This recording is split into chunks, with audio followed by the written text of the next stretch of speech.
આ તરફ સુરતમાં ભાજપ કાર્યાલય ખાતે ધાર્મિક માલવિયાએ દાવેદારી નોંધાવી છે। ધાર્મિક માલવિયા ભાજપ કાર્યાલય પહોંચ્યા અને દાવેદારી કરી કોર્પોરેશનની ચૂંટણી લડવા માંગે છે।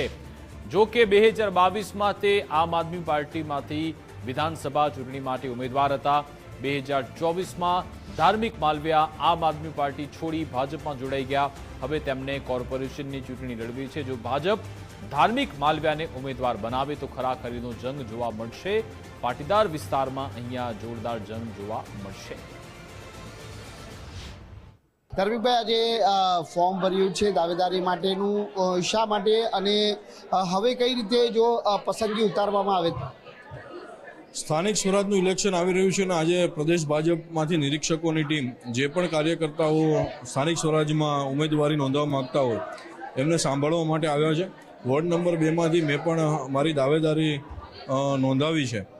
ભારતીય જનતા પાર્ટીને સ્થાનિક સ્વરાજમાં 120 સીટમાં કઈ રીતના ભગવો લહેરાય એ દિશામાં કાર્ય કરવાની નેમ સાથે મેં દાવેદારી નોંધાવી છે અને આવનારા સમયની અંદર સમગ્ર સુરતની અંદર ભારતીય જનતા પાર્ટીનો ભગવો લહેરાય દિશામાં કામ કરીશું।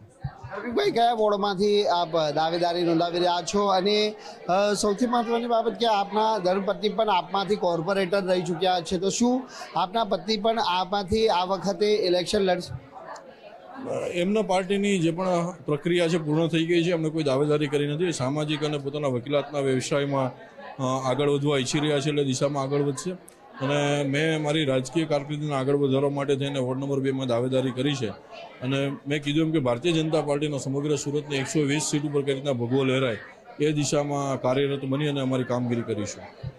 જે વોર્ડમાંથી આપણે દાવેદારી કરી છે તે વોર્ડમાં પાટીદાર વર્સિસ પાટીદાર ની સીધી જંગ રહેશે, તો એવા સંજોગોની અંદર કઈ રીતે જોઈ રહ્યા છો અગર આ પાર્ટી આપને ચૂંટણી મેદાનમાં ઉતાર? ચોક્કસપણે વોર્ડ નંબર 2ની અંદર પાટીદાર વોટર્સોનું પ્રભુત્વ વધારે છે એટલે દરેક પાર્ટીના પાટીદાર જે પણ કંઈ ઉમેદવારો હશે મેદાને આવશે, પરંતુ ખાસ કરીને જે પણ ઉમેદવારો છે એમની કાર્યપદ્ધતિ લોકચાહના એમની કામગીરી અને ખાસ કરીને પાર્ટીની અને એ પાર્ટીના વિચારધારાની સાથે જોડાઈ જોઈને લોકો